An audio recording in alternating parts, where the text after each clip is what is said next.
Toby Rowland joins us now, and I had no idea we were going to catch Toby on a big up day for him because he's featured in this morning's very brief two-page Oklahoman sports page as to why he loves sports. And like a lot of kids growing up has to do. It's a father-son love affair that started, and for Toby, and I kind of knew this about him anyway, but reading it today reinforced it. Toby Rowland, you've got your dream job, don't you? There's no doubt about that. I remember Mike Gundy saying this was his New York Yankees job when he got the OSU job, and that's exactly how I feel. There's not a sports play-by-play. There's not a play-by-play job in America that would mean more to me than the one I'm in right now. Certainly not anywhere in college or even in the professional ranks. So it is. It's a dream come true, and I'm just trying not to screw it up. Well, I think you've done a great job of not only not screwing it up, but making it your own. Which and I've been around. Again, my dream. I'm kind of got my dream job because I like being on the sidelines. I don't aspire to be up in the booth necessarily, uh, but I get to be on the sidelines of the team that Even though I grew up in Dallas, I had a lot of ties back to Oklahoma and Stillwater, Oklahoma, including my aunt Billy, who worked at the school for like about 45 years. But so I get it. I get it. In fact, um, if somebody said, "Hey, we'll pay you 5 times what you're making to go do be sideline reporter on the for the Dallas Cowboys network," and I love Brad Sham. I mean, Brad's one of my heroes, and Vern Lundquist was one of my mentors, and he's a former Dallas Cowboy announcer. But Mm-hmm. I wouldn't take it. I mean, there's no place I'd rather be than on Saturdays in the Big 12, either in Boone Pickens Stadium or whatever visiting stadium Oklahoma State's in. Just like I know there's no other stadium you'd rather be in than in Norman, Oklahoma, or wherever the Sooners are playing. No, that's right. It's special. It's special. Listen, if I got to do this job for Mississippi State or Rutgers or Cal Berkeley, anywhere, to get to do what we get to do is unbelievable. To get paid for this profession is remarkable. And I fortunate enough to teach a play-by-play class at OU, and those guys or gals are able to go on and land a high school job or a small college job or a big college, whatever. I'm so happy for them because I know what a thrill it is to get to do that. And I would have been very happy to, I was really happy, Robert, at Channel 9. And I would have been happy being a play-by-play voice anywhere. But for it to be at OU is a pinch yourself stuff. So I just try to not ever take it for granted, and the opportunities it's provided, the places it's taken our family, the games, and we've had the opportunity to call and see have really been remarkable, and it's only been 9 years. I think what we're all going through right now is going to make us all appreciate what we get to do in our normal lives so much more. Whether it's just being able to go wherever we want to go when we want to go, to be able to go to a grocery store without wearing a mask, to be able to again. And I think we are going to change forever. I don't know if the handshake will ever be as prevalent as it once was, but just to be able to greet people and be around people will be fun. But I told my wife the other day we were driving back from we'd kind of done a good deed and we were driving back, and I told my wife, I said, you know, the next time I get to go watch practice, I mean, in the words of Jim Mora, practice, I may ball. I may ball just to be standing there watching a football practice because I haven't had a chance to. Spring football was cut after practice number 3, and I am one of those crazy people that does enjoy being and watching practice. And my wife goes, "No, you're not going to." I said, "No, I might. I might break down and tears running. This is really. I'm getting to see a practice again." And the funny thing for you is your season, talking basketball, was cut short even before this all started. And fortunately, you're doing well. I'll let you tell folks what you want to tell them. But I would imagine the next time you get with a headset on and you get to call action, whether it's probably be hopefully be football. That should be the next thing in line. That it'll be you'll pinch yourself and man, I'm getting to do this again. No, it'll be emotional. It will. For those who don't know, I've been struggling with some back issues for over a year now. It really started during last basketball season, and got worse and worse and worse. This last football season, I got some epidural shots just to try to make it through the football season.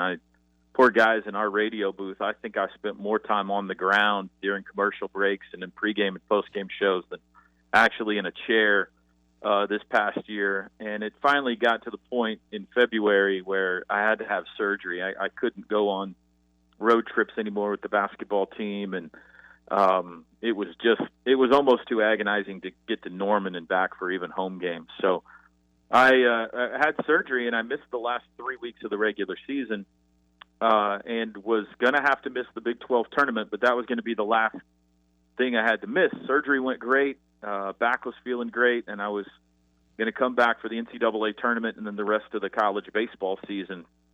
And that's when, of course, Rudy Gobert tested positive and the sports world stopped. So I think it's been 37 days since then, 38 days that we've all been in quarantine, basically. And you can add a good full month, and in reality about 3 or 4 months, because I wasn't able to do much long before that out of the house either, that I've been stuck inside. So I'm about to come out of my skin right now just to get together with people, much less call games.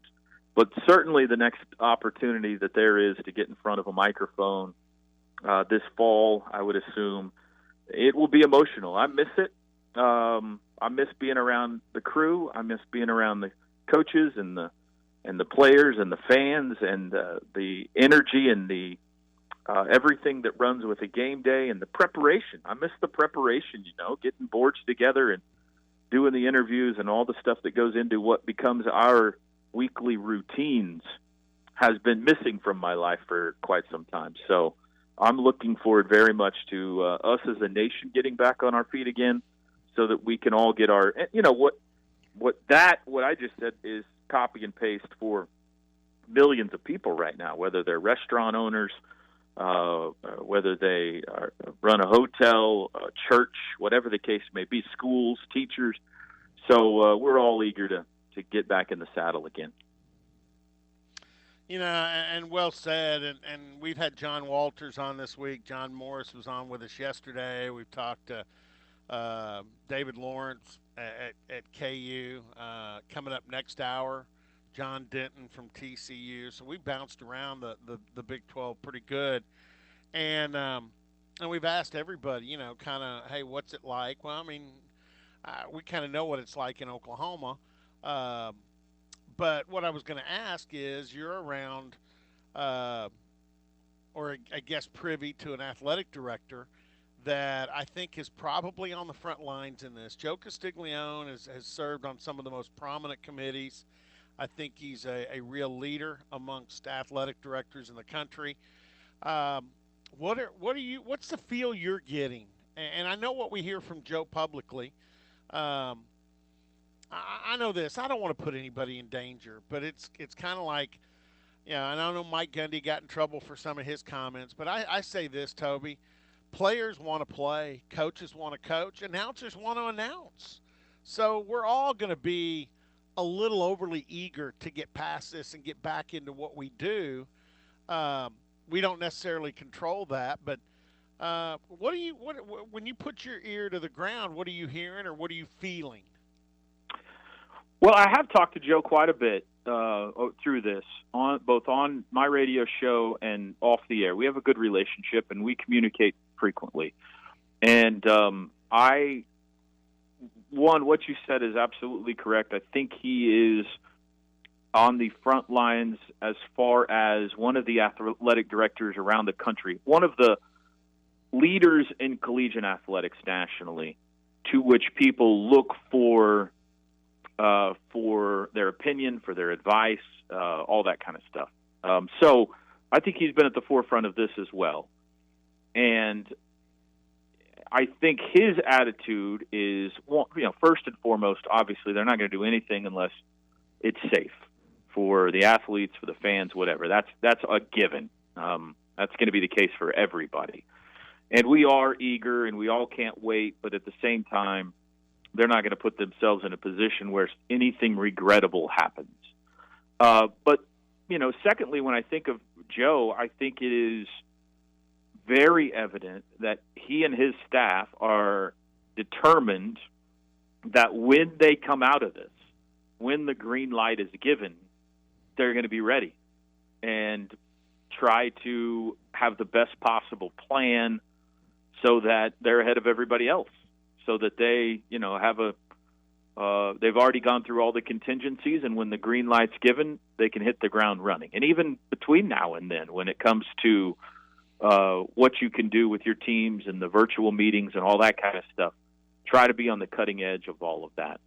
I think Joe is a big contingency guy. I think he'll be one of the guys in the forefront of, if there have to be alternative plans for how we do college football. I know he's got some alternative plans that he's drawn up, and there's some support out there for, meaning if we can't play football this fall with fans in the stands like we normally do, then what do we do? Do we play in the spring? Can you play half and half? All the different things I'm sure you've talked about on your radio show. Sure.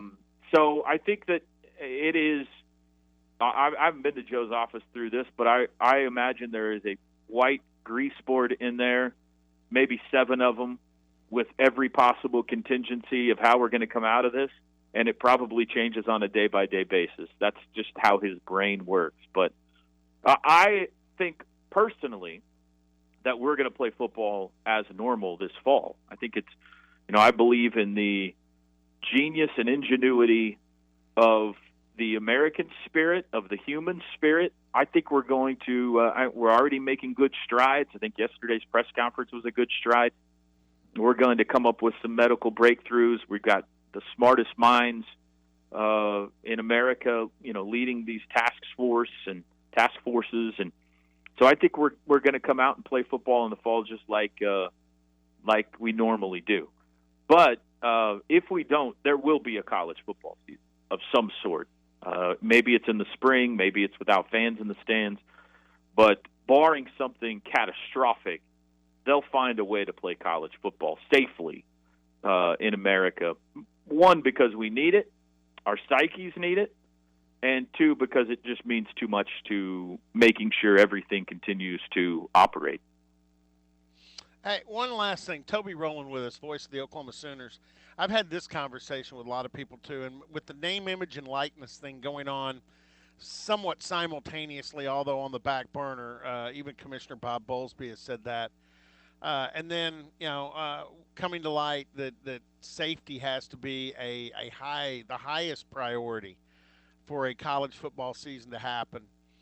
People continually talk about, the athletes and do they get enough? And I'm probably on the altar side of a lot of people on this, but I know that, like for instance at Oklahoma State, each student athlete in football, the budget on what they receive throughout each school year is in the $120,000 to $130,000 neighborhood per athlete.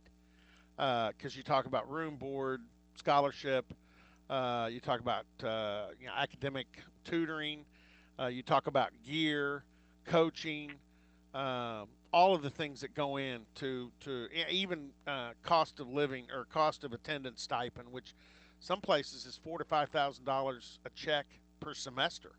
So almost $10,000 a year in cost of attendance. Where are you on all is the athlete in college, and we've seen this with Jalen Green going straight to the G League now. They're saying this may be the avenue in the future for most of the top echelon basketball athletes. Are athletes taken advantage of, or is the compensation at the college level somewhat fair? And I know I just asked you a big chunk question to end. No, I'm happy to answer that. I am thrilled for a Jalen Green or anybody who wants to go straight from high school to the pro ranks. If they feel they can do that and they've got the opportunity to do that, then knock yourself out. Go for it. But in my opinion, the idea that the college athlete is taken advantage of, especially at the level we're at, Yes. is laughable. And if people really, traveled with these guys, went to practice, went to games, all that kind of stuff, saw what it was really like behind the scenes, meals and all that kind of stuff, they would go, "Oh, this is more of a resort than some sort of a slave labor camp. This is unbelievable." I've got two kids in college right now at OU. I got a senior and a sophomore. We do not, because I work for Learfield, not for the university. I do not get any help with tuition or anything. My boys are going to leave the university with debt. Probably six-figure debt that is exactly like a whole bunch of people, students all over the not a whole bunch, millions of students around the nation who leave college and immediately are in debt and probably are for the next 10, 15, or 20 years of their lives. And the fact that you don't, if you are on a full scholarship at a university, on top of everything else you get, is a tremendous payment. It's a tremendous payment. Now, I'm perfectly happy if this name, image, and likeness thing happens and there are some athletes who could benefit more, then great. I think there are a few on every campus that could take advantage of it. Baker Mayfield is worth more than just the scholarship he got to a university. Kyler Murray was worth more than just the scholarship he got to. There are a few on your campus every year that are. But Chuba Hubbard is right now, and Tyler Wallace. Absolutely. Yeah. Absolutely. So if they can take advantage and there's some rules that we can pass to get them a little extra compensation, then fantastic. But, I mean, the reality of the situation is those guys are probably about to make millions of dollars anyway, probably, barring some injury. But if they can get some more money, then okay, that's great. But the idea that somehow it just drives me up the ever-living wall, Robert, that these athletes are taken advantage of in college. It's a great life, and it is a great opportunity. And there's a reason why when you have these alumni events and everything, they can't wait to come back, because the college years were the greatest years of their life, more so than even those guys that got to play in the pros, because they loved it. So I think it sounds like me and you are probably pretty close to each other. Oh, I think we're dead on. Hey, again, Toby, I appreciate you coming on. Glad the back surgery worked out so well, and I'm with you. In fact, that was John Walters the other day goes, I'm praying. I am praying that we have a football season, because it'll be good for society and good for the world. And he goes, Yeah. And Robert, I know you're praying right there with me. And I'm like, wow, I felt like I went to church with John Walters. And so, yeah, but I think we're all on the same page. And again, congratulations on getting that back thing and taken Thank care you. of. And we'll get back to what we do here real soon, we hope. Well, it's they found out the cause of it was from having to carry Teddy Lehman around the last several years. So hopefully I can get some help with that. It's great to talk to you again, Robert. All right, appreciate it, Toby.